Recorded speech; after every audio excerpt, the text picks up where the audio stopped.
This story begins on a day in late September, 1943, as Buck, Link, and I scrambled out of a railway boxcar to find ourselves at a small station called Auschwitz, or Oswiecim if you were Polish. We were members of a group of some 300 British soldiers, most of whom had been taken prisoner at the time of Dunkirk. We were a working party sent out from a large POW camp in eastern Germany. Buck was an English fighter pilot who flew an early wartime twin-engine Whirlwind aircraft. Link and I were Canadian crew members of a downed RAF Halifax bomber. We were planning to escape and, as our first move, had exchanged identities, unknown to our captors, with some British soldiers who were slated to go out on the working party. I now called myself Sammy Crichton, a Scot from the Isle of Bute in the Firth of Clyde. Little did we know that we had arrived at a place which would become as well known and remembered as any battle in the war. Franz Irving was already a prisoner at Auschwitz, but in very different circumstances to our group. Let me now set the scene of my view of this infamous location. From the railway station, our group marched several miles to a fenced-in compound of barracks, which we could see was on the perimeter of a large industrial area surrounded by a high fence that was being patrolled by German SS soldiers. On the way, we passed a large number of barrack-type buildings without any containment fence. About a mile to the south of our compound, we could see the guard towers and fence of a large prison camp of some type. We were soon to learn that the large industrial area was an IG Farben chemical complex under construction, designed to utilize the soft coal of this Polish region of Upper Silesia to make lubricating materials and other products supporting the German war effort. Following arrival at our barracks, we were given a long list of work trades with instructions to indicate our preference. Sammy Crichton chose the trade of blacksmith, believing that, being a former bank clerk, he would not prove to be of too much use in this capacity. The multinational workforce. Early in the morning, our group, attracting considerable attention in our British uniforms from the many civilian workers en route, marched through the gate of the Farben plant. It was then that the true nature of this workplace started to become apparent. A sign on the gate spelled out "No smoking" in some 10 languages. The workers were forced laborers recruited from all the areas occupied by the German military, consisting of 3,000 or more Frenchmen, a large group of Czechs and Slovaks, along with Belgians, Dutch, and Ukrainians. The Ukrainians included several thousand women, most of whom were strong, stocky, peasant types, who were seen digging trenches and moving heavy materials. However, the largest contingent of this multinational workforce came from the concentration camp we could see from our barrack compound. Some 6,000 or more, obviously undernourished, and mostly Jewish men came each day, struggling to keep up in long marching columns escorted by the SS guards and urged on by some of their own comrades wearing armbands, signifying capo, or group leader. Franz Irving was among these Haftflingers, as they were called. They were highly visible in their fragile white and blue striped prison garb, with matching beret caps and shaved heads. Our fellows often referred to them as Stripes, or the dead-end kids.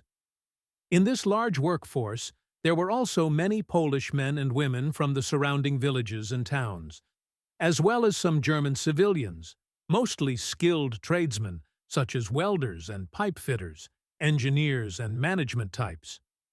The area of this workplace was about a mile square, with various large and small buildings, mostly in the early stages of construction and connected by overhead steam and gas pipes.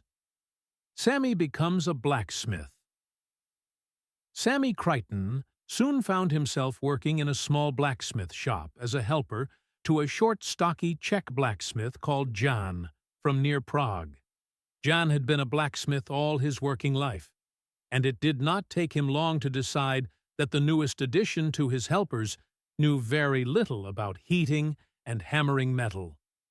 Several Frenchmen and Poles were also in this shop, and John allowed me to put my time in almost as I wished. As I found my way around the work area, I found that it was possible to move about without too much danger of being challenged. I also found that the British uniform carried a certain amount of respect from civilians and the German Army Guards. Shortly after the first of 2 Christmases at this location, over half of my group, including my comrades Link and Buck, were moved to another location in Poland. At this particular location, we were receiving regular deliveries of Red Cross food parcels and cigarettes from home, so we did not have to depend on the daily ration of thin turnip soup that was ladled out to Haftflingers such as Franz Irving, who I would soon come to know very well. In the spring of 1944, Auschwitz and the surrounding industrial area became almost a daily target for U.S. heavy bombers based in Italy. Bombs fell only 7 times on the Farben camp, but on the first bombing 18 of my English comrades were killed when several bombs fell on our compound one Sunday at noon. The air raid siren would sound just before noon almost every day until late in the autumn, although on most occasions the bombers would fly on to other targets. Franz's story. It was fairly early after the air raid alarms became part of our daily life that, while taking shelter among the support pillars of one of the largest IG Farben structures, I came into contact with Franz. He was a tall, very thin Jewish chap, wearing the striped prison garb, a matching beret on his shaven head, and a prison identification number tattoo on his arm. His group was working nearby in this building, and he had been able to move a little way from his guards without being missed. He said, "Hello, Englander," and I replied, telling him that I was Canadian. I was pleased to find out that Franz spoke English quite fluently. We didn't have a great deal of time during this first encounter, but it was long enough for me to find out that Franz had been a schoolteacher in Berlin before the war.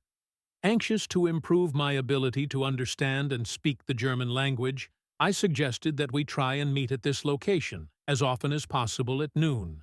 Franz could tutor me in German, and, for my part, I would try to bring him some bread and other food that I could do without.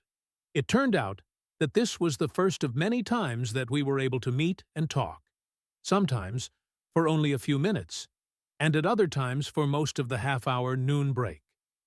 Franz was a capable teacher and helped me considerably with my German. More importantly, I was able to bring him some bread and biscuits. I had managed to acquire a thermos flask in barter, so I also had hot tea and coffee to share with him. I like to think that perhaps these meetings helped to make his hard struggle to exist a little more bearable. Franz's story, as he related to me over the period of our meetings, was very sad. However, he said it was in many ways typical to that which thousands of other Jewish men in the camp would tell, if they had the opportunity. There were many more who would never get to tell their story, as they were no longer alive. Franz said, "I was so happy in earlier days, and still cannot believe what has happened to my family. I was born in Berlin, and, after graduating as a teacher from college in the city, I was able to obtain a teaching position at a primary school in the city. I married Julie, a classmate in my secondary school days, and in a few years we had a family of a son and a daughter, who would be 9 and 7 years old now. My father was a watchmaker and also ran a small jewelry store with the help of my mother. For a time, life was very happy and fulfilling for our family. As the world knows now, life changed dramatically after Hitler and the Nazi Party gained control of the German nation. The day came when Franz was called into the school principal's office and told that, being Jewish, he could no longer continue teaching. Meanwhile, his father was forced to close his business because of vandalism and lack of customers. Some of his father's business friends had been ordered to join labor battalions, and his father also expected soon to get a similar summons. Franz continued, "Not too long after I was dismissed as a teacher, 2 government men came to our flat. I was told that I had to work to help the war effort and was given an order to go with these men and register with a labor unit near Berlin. After registering, I was also told I could come home for a few days and would have leave to visit my family each month. Although I had some misgivings, I had no choice but to go with these Nazi officials. And that night, I found myself being herded into a railway boxcar, along with about 50 other Jewish men from the Berlin area, some of whom I had known. We were sent to this Auschwitz concentration camp, and I have not had any word about my wife and children since I have been here. I have very little hope that they are still alive. Franz went on, I have little reason to continue to exist in this world. Once you become too weak to work, you are transferred to a special barrack called a hospital. However, in reality, this is the first stage of going up in smoke at the nearby crematorium. Many of my fellow prisoners, usually the older men first, have been moved to this hospital, and none have returned. Soon, I may just give up and let them take me. Hopefully, as we continued our talks, I was able in some degree to encourage Franz to continue the struggle. Fleeing to the West. As Christmas, 1944 approached, tension in the area steadily increased with the Russian army reported to be coming closer each day. My meetings with Franz became less frequent. Sometimes Franz would not come, and I would think that he had been moved to another job, or was ill. Then he would be there the next day. When we did manage to meet, we just talked about our hopes for the future rather than continue with the language lessons, as this seemed rather pointless now. It was a few days before Christmas that we had our last meeting. I had promised to bring him some extra food and a special surprise for Christmas. However, there were many rumors that the Germans were soon to evacuate the area, and, like my English comrades, I was trying to accumulate additional supplies in case of a sudden move. Although we had not been receiving the Red Cross parcels for some time, I did have a few extra biscuits hidden in my bunk. I guess that, when it finally comes down to our own survival, most of us tend to look after ourselves first. So I held back on my gift to Franz and brought him something less than I might have done. In his desperation, Franz admonished me for not being more generous. And rightly so. This will always be in my memory. To Franz and the others in his circumstances, the English soldiers, including this Canadian amongst them, had it all, including a hope of survival and going back to our families. Theirs would most likely not be there if they made it out. At our last meeting, we discussed the possibility of Franz coming into our compound. I would try and locate a spare British uniform and bring it to him at our next meeting. Looking back at all the confusion that developed at that time, I think now that this could have been done. If so, then Franz might have been here now to tell his own story. During the first week in January 1945, the evacuation of the Auschwitz area began with the sound of Russian artillery not far distant, with some shells even bursting over the Farben plant. German civilians with Volksturm armbands, indicating that they were now members of a People's Defense Group, were marching to the east to help hold up the advancing Russian army. Our group was marching to the west, on the first leg of a long trek in the dead of winter. As we marched into the open country, we came upon bodies dressed in the familiar stripe uniform, frozen in the ditches. It's possible that Franz Irving was among them. Although he had given me the address of one of his uncles living in Australia, when I wrote to him after arriving back home in Canada, I never received a reply.